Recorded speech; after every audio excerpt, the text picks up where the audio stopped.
ثم الصلاة والسلام على رسول الله وبعد.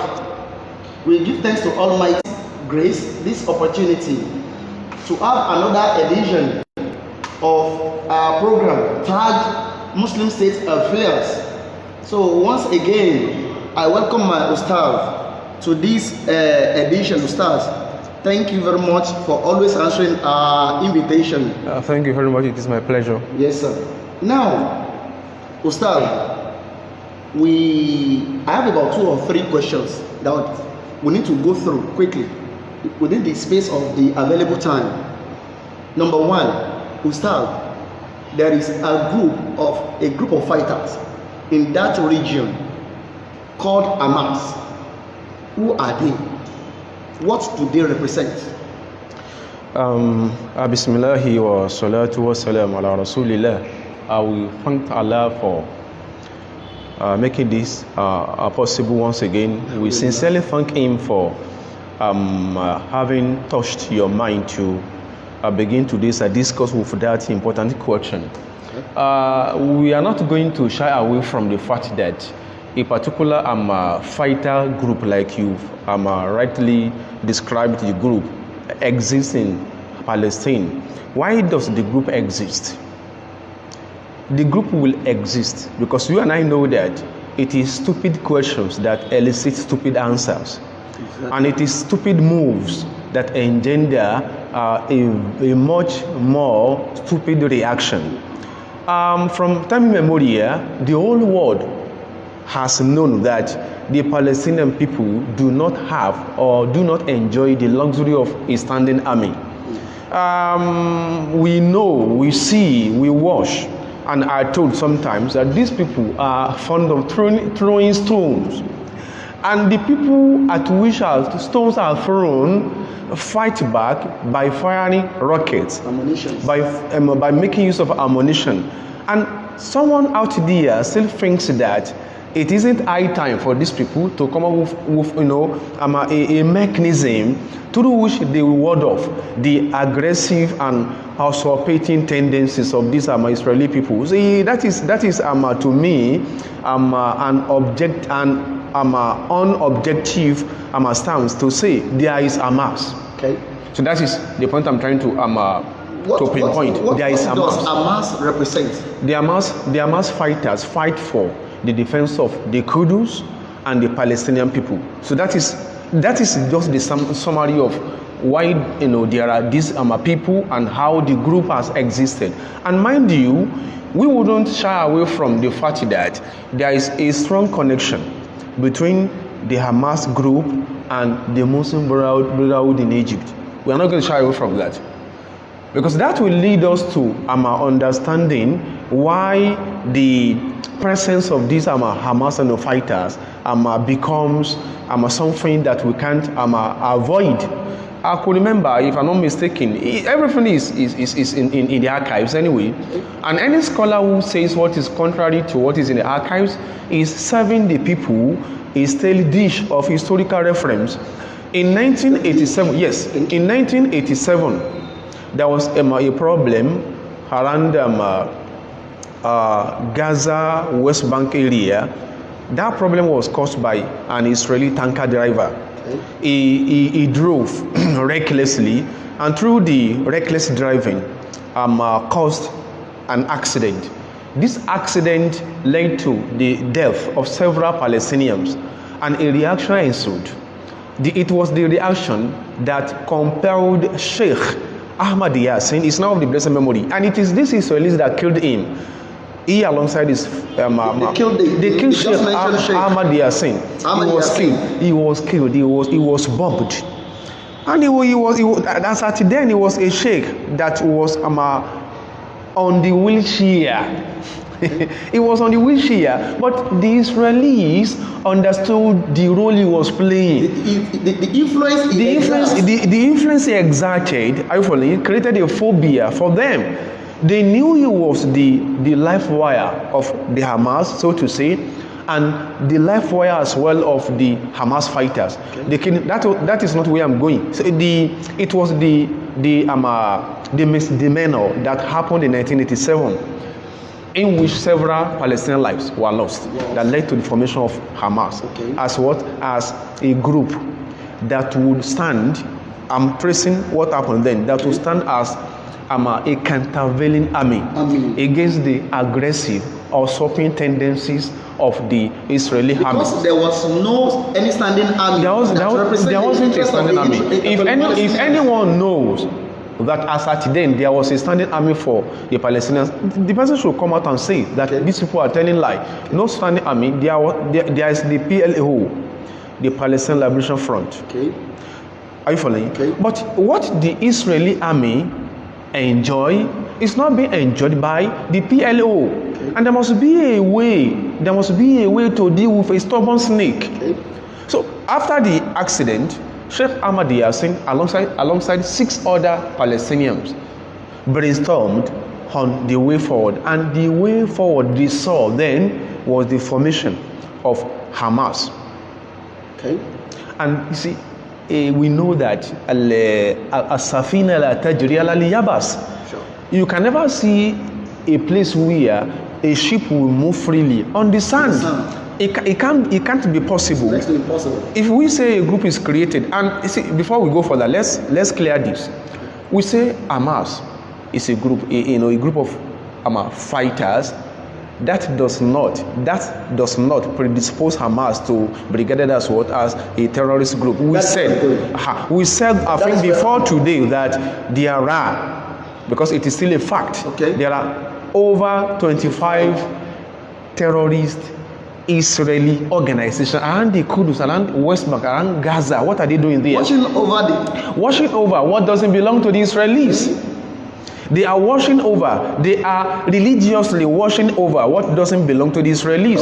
And nobody raises any eyebrow. But whenever a mention is made of the Hamas, you see people wanting to turn the heavens down. We don't know what usually elicits that reaction from people. I'm coming back to the question. So that was how Hamas was created, 1987, through Sheikh Ahmad Yassin, now of the blessed memory, and 6 other Palestinians.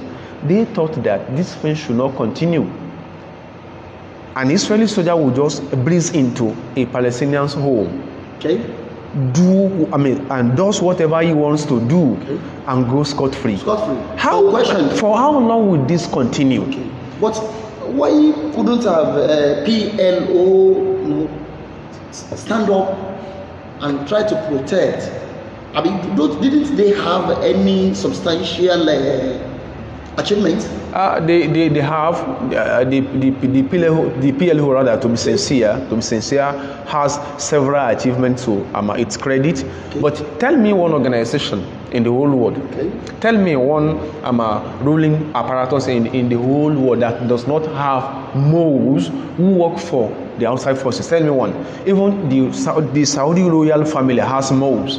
We are coming to that. The Saudi royal family has moles that work for the outside forces. The Qatari royal family has moles that work for the outside forces. The Kuwaiti royal family has moles that work for the outside forces. So what are we saying? So I'm coming down to saying that it isn't out of a record, neither is it an overstatement to say that the PLO from then till the present time is being infiltrated. So what do you expect from an organization that has been infiltrated? So, and that led to springing up of the Hamas group. That is just it.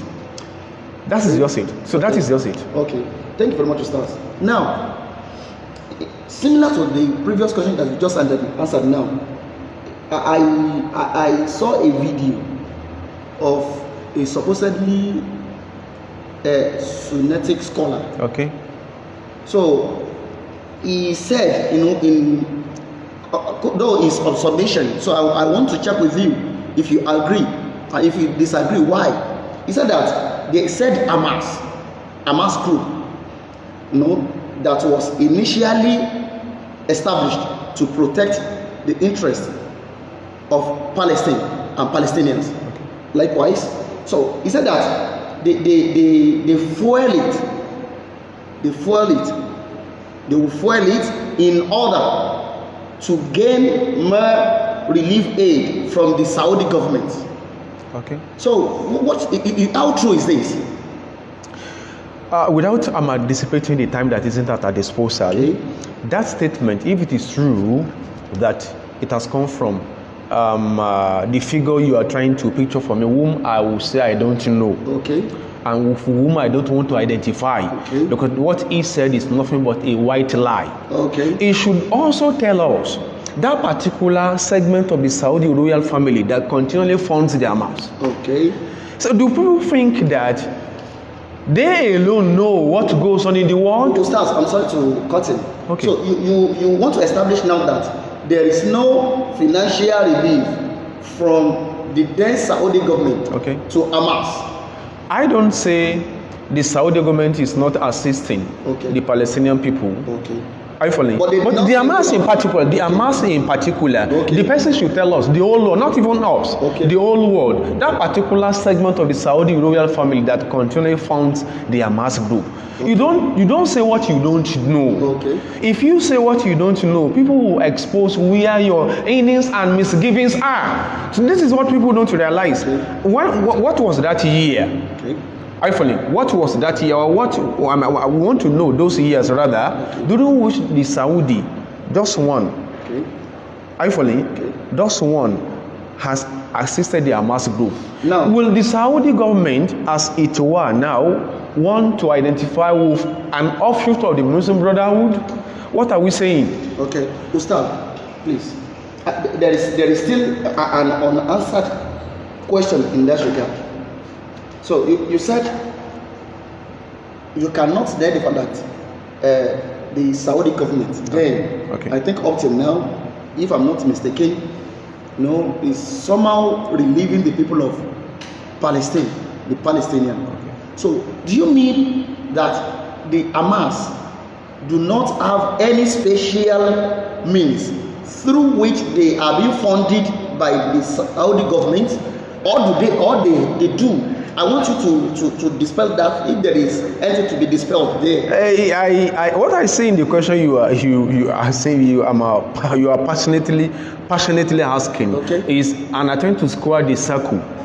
I say the person who concocted this lie should come to the open and tell the whole world that particular Saudi government or that segment within the Saudi rural family that continually finances the Hamas group. The only thing we can say, and which is in the archives, is the fact that there was a particular Saudi king, King Faisal, Okay. who, when he was alive, threw his weight behind the Palestinian people and the Palestinian cause, Okay. especially the Qudus. Okay. He did that till when he died.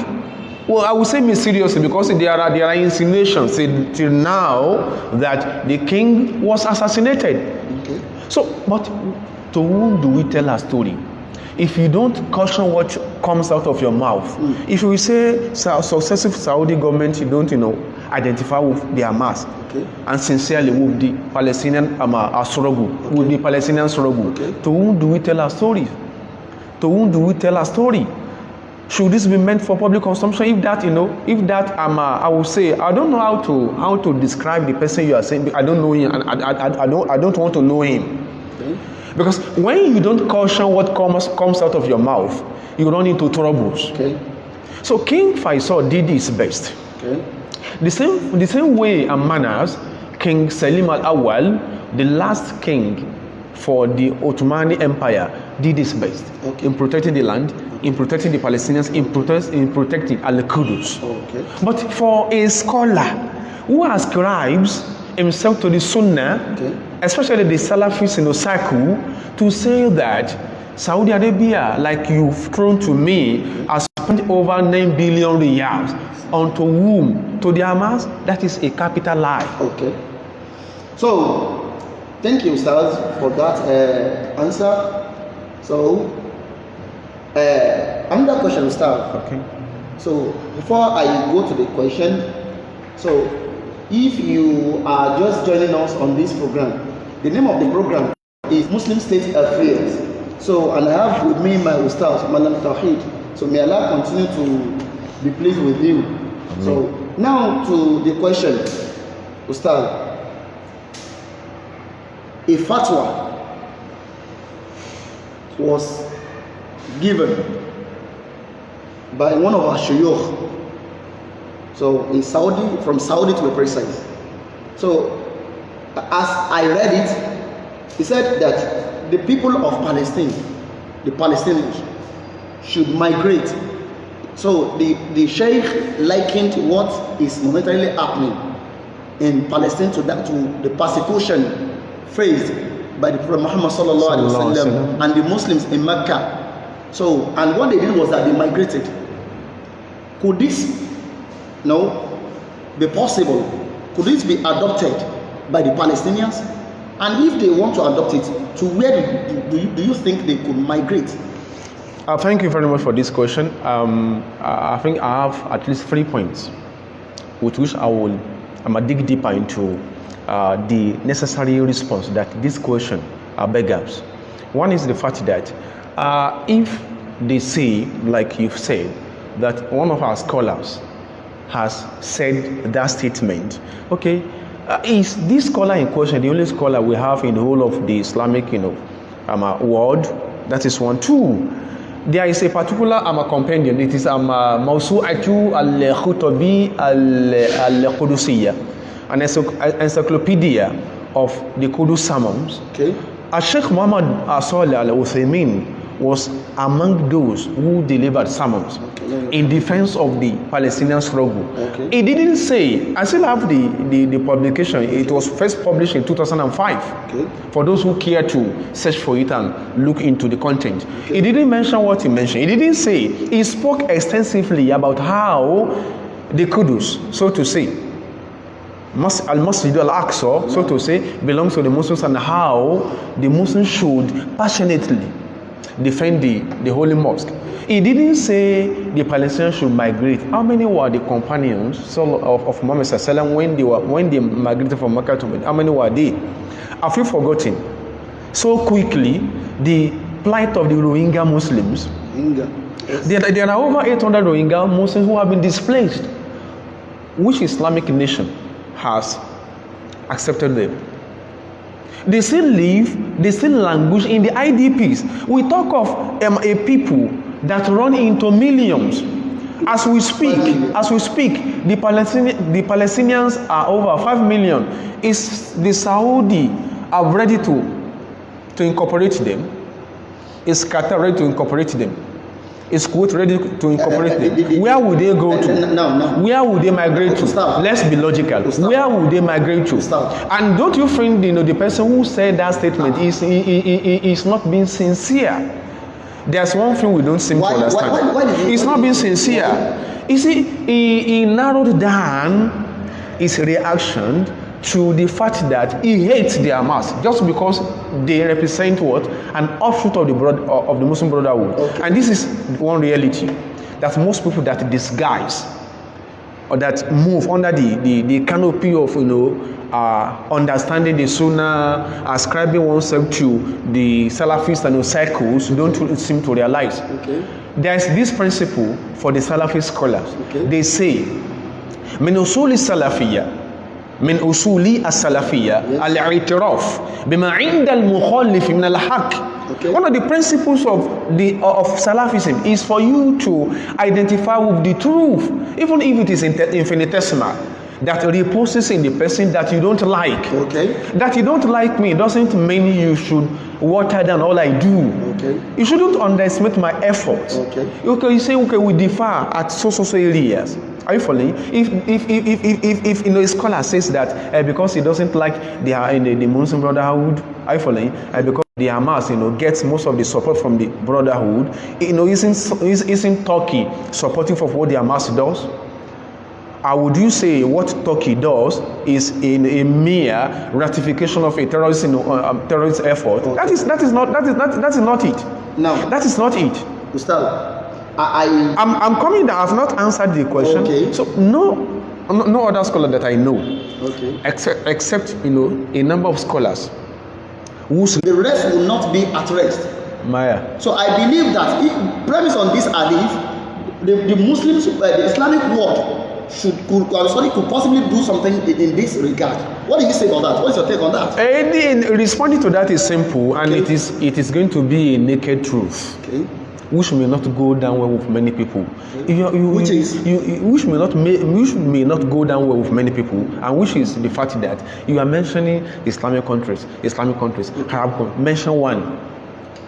We have Saudi to be the leader. Rather, we have Qatar and the likes. Saudi Arabia. You just mentioned Turkey the other time, so Turkey is also there. Turkey is playing, Turkey as a nation is playing its role, and the roles rather that Turkey is playing are known to those who care to know. Because the reason why I mentioned Turkey was that one of the first person to have spoken in this regard. Even just now, before I came here, I saw that the smallest country, has thrown its weight behind the Palestinians. Tell me one official statement that you've heard from probably Saudi Arabia, Qatar, Dubai, Kuwait. One official statement. Does that mean it will not be of help? Maya, you see, it is possible.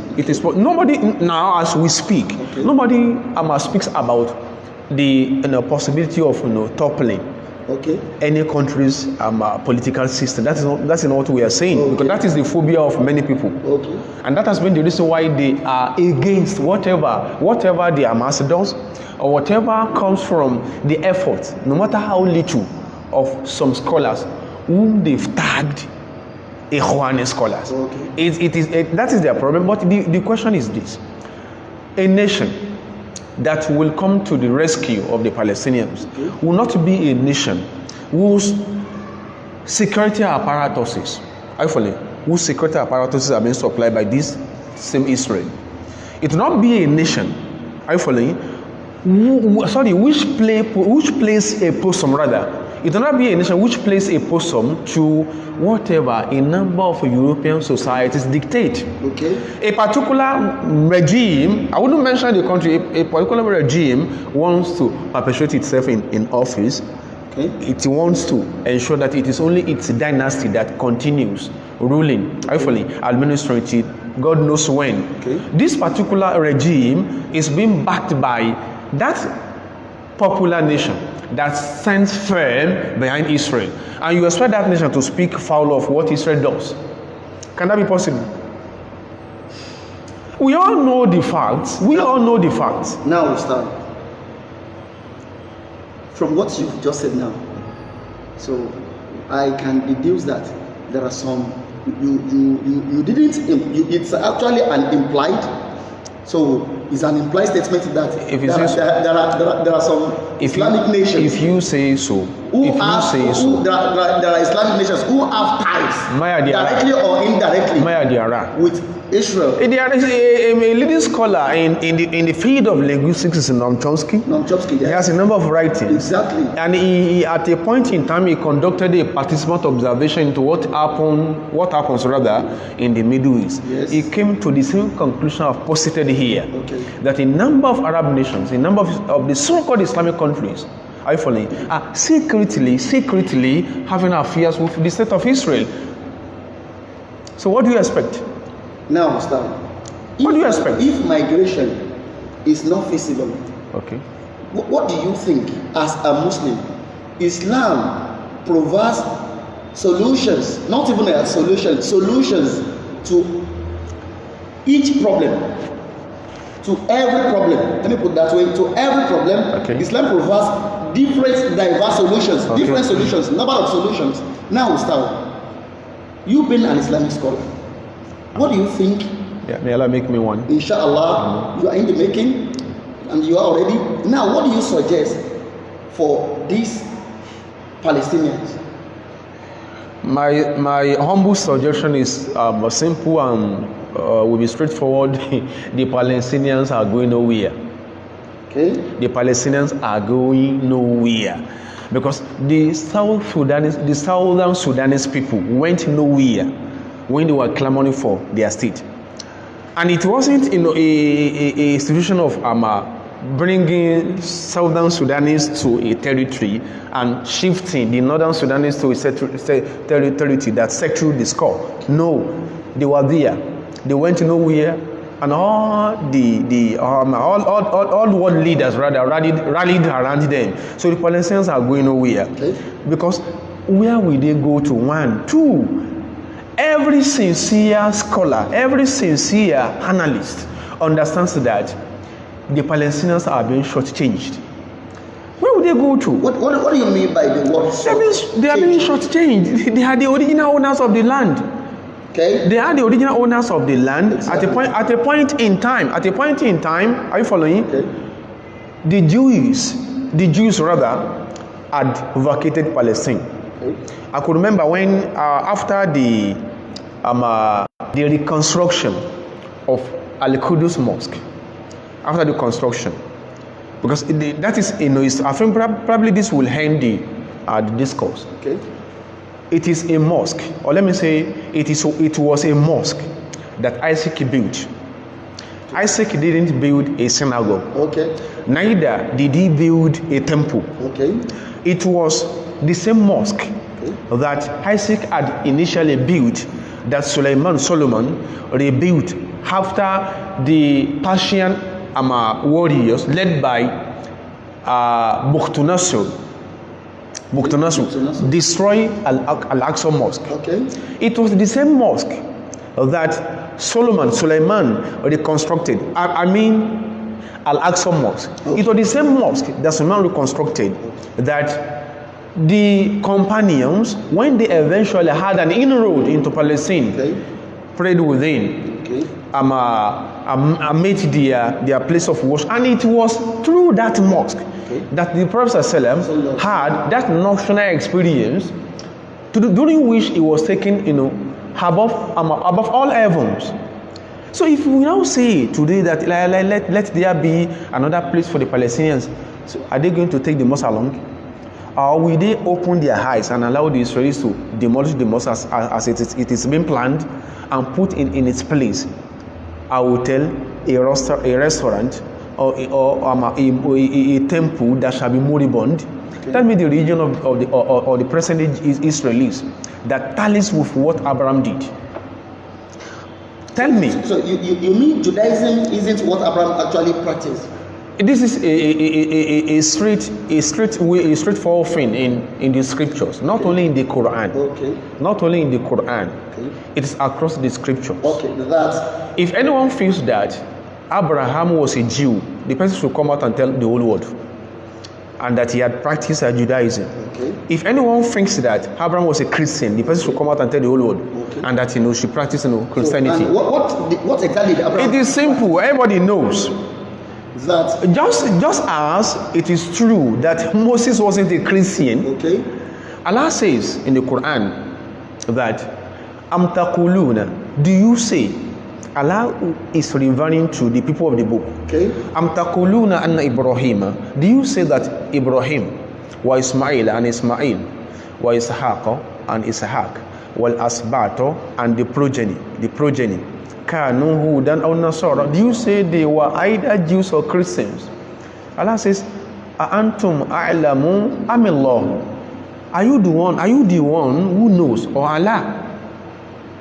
وَمَنْ أَظْلَمُ مِمَّنْ كَتَمَ شَهَادَةً عِنْدَهُ مِنَ اللَّهِ, who is the most hypocritical than he that conceals the truth he knows? وَمَا اللَّهُ بِغَافِلٍ عَمَّا تَعْمَلُونَ, Allah is not forgetful of what you do. Okay. So from the verse it is crystal clear that if Muslims say, or if the Palestinian Arabs or the Palestinian Muslims say that mosque is where Abraham had prayed to Allah, they are not telling a lie. Okay. So anybody who wants to contradict that should come forward and tell us where Abraham had worshipped and the way he had worshipped. Okay. Now, sir, to cap it all, I really appreciate your contributions. Thank you very much. So we say Jazakumullah khairan to you.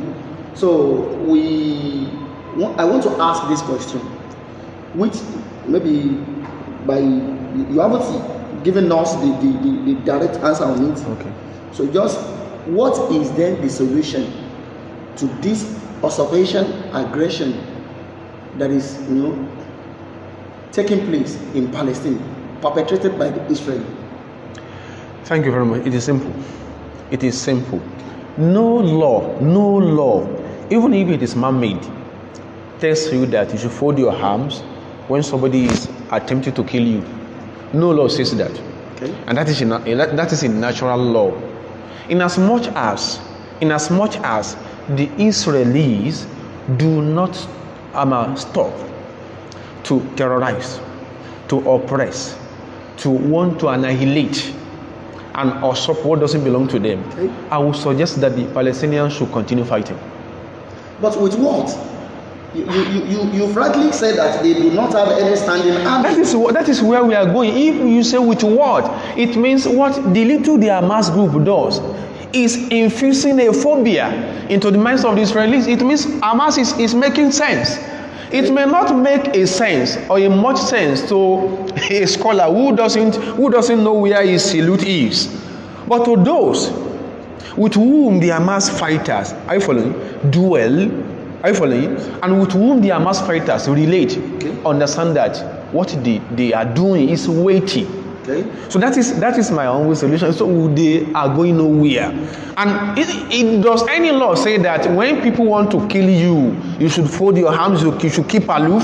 The fight will continue in as much as the Israelis do not stop, oppressing and going aggressive against them.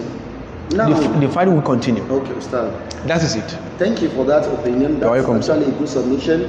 Now, Ustadh, we want you to, within space of a minute, to send an appealing message to the UN. Who knows? Who is watching who? To who? The UN. Okay. What exactly is expected of them in this rowdy dispensation? What is expected of the UN in this confusing and rowdy dispensation is to stand up, okay, and call a spade a spade. If we don't want to dig deeper into the past confrontations between the Israelis and the Palestinians, we are very much aware of what led to what we are discussing now. Are you following? Yes. A number of Palestinians were being expelled, evacuated from their, I would say, hereditary homes. They were being evacuated. Are you following? And as a result of that, some of them went out to protest. For those who are saying you shouldn't protest, they went out to protest. And as they were protesting along Sheikh Jarrah Street, Sheikh Jarrah Road, the Israeli soldiers were transferring aggression of the fact that some people were protesting, are you following, on the peaceful worshippers within Al-Aqsa Mosque. Okay. So the UN saw it all. The UN knew the party, are you following, the party who was faulty in this particular incident. So the UN should come out, okay, to tell the world that this is what you have done, these are the crimes you've committed. But I can bet it for you, Maya, the UN will never say that. And you could see the way the UN has prevaricated so far. Exactly. That is why we approach you now to send a kind of appeal message to the UN. Who knows who is watching? The UN is already aware of what we are saying. What we are saying is in the know of the UN. We understand. The organization knows when to tackle a belligerent, like we say. The organizations knows when to tackle and how to tackle a belligerent. Okay. The state of Israel is a belligerent state. Okay. The UN knows that. Okay. And for UN to summon courage, are you following, okay, to operate within its laurels and call a spade isn't to come from anyone. It knows what it is expected of it to do. Ustaz, we have less than a minute now. Okay. But however, we still want you to, on behalf of the Palestinians, because there are Muslims there, there are no Muslims there. Okay. The fact that there are Muslims there, has made us brothers.